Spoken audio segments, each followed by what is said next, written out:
Linabas na nga dito sa Pilipinas ang all-new BMW F450 GS na mas pina-improve na galing sa kanilang GS310, in which alam natin pwede na ito makapasok sa expressway. Kaya naman, ang pinakamagandang tanong dyan is sulit ba tong motorsiklong ito? Maganda ba talaga? Or baka hype lang?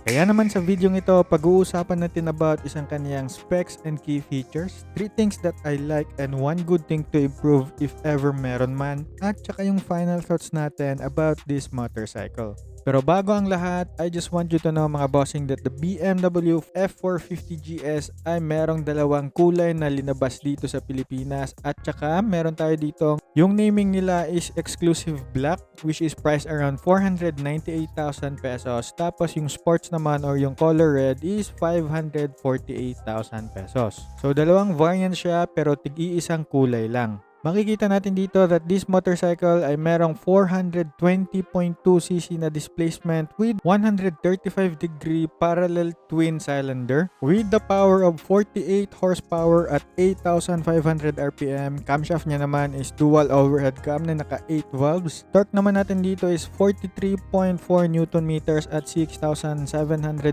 RPM. Bore stroke naman natin dito is 72.51.6 with the compression ratio of 13.0:1.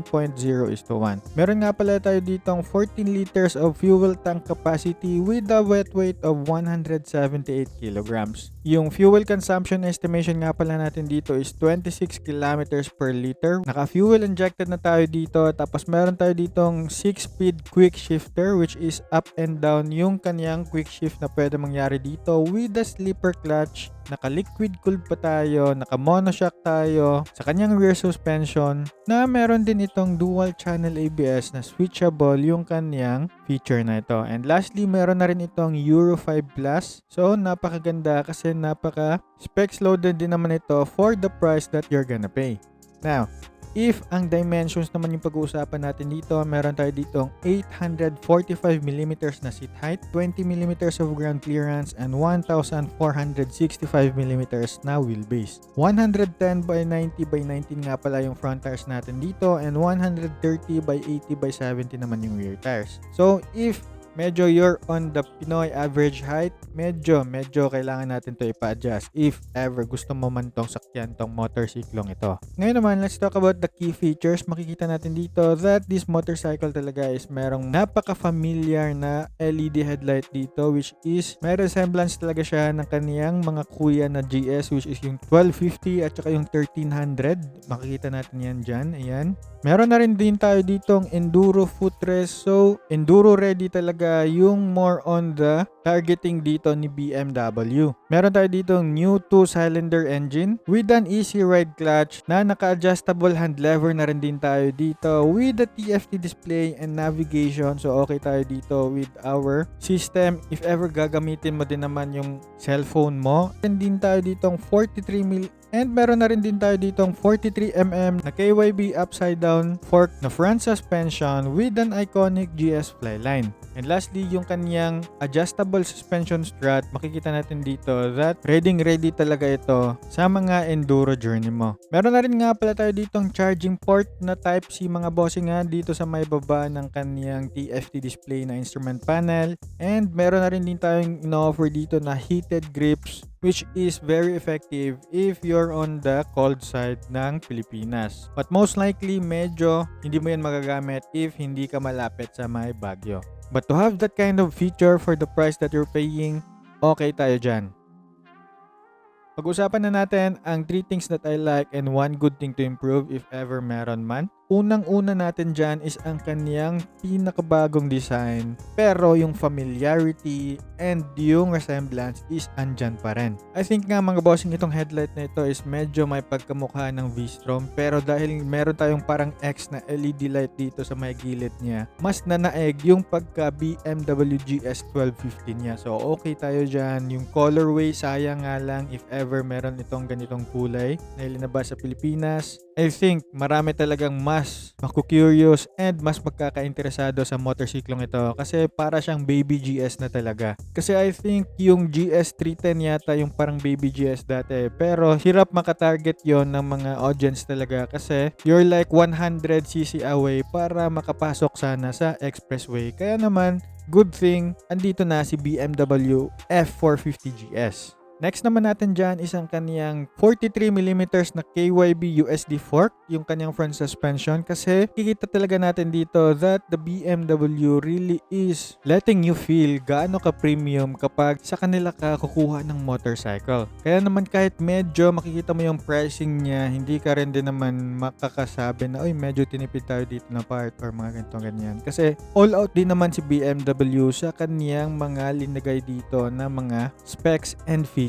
And lastly, ang nagustuhan ko talaga dito is that this motorcycle is not a rebadge kind of motorcycle by TVS. Although if isi-search mo ito, the BMW F450 GS is in collaboration at saka in partnership with TVS si BMW. Kaya naman, manatag ka dito na hindi lang ito rebadge tulad ng mga previous motorsiklo nila tulad nung TVS Apache 310RR nila na BMW G310RR. So for this motorcycle, kay BMW talaga to linabas na motorsiklo. So if you're an owner of this motorcycle, hindi mo mafe-feel na recycle lang yung concept at saka iniba lang yung branding ng motorsiklong ito. Pero one good thing to improve lang naman for me na nakikita ko dito, if the fuel consumption estimation could have been 30 to 35 kilometers per liter na fuel consumption, I think di na tayo dyan makakapag-complain ng sobra mga bossing kasi if makikita mo yung mga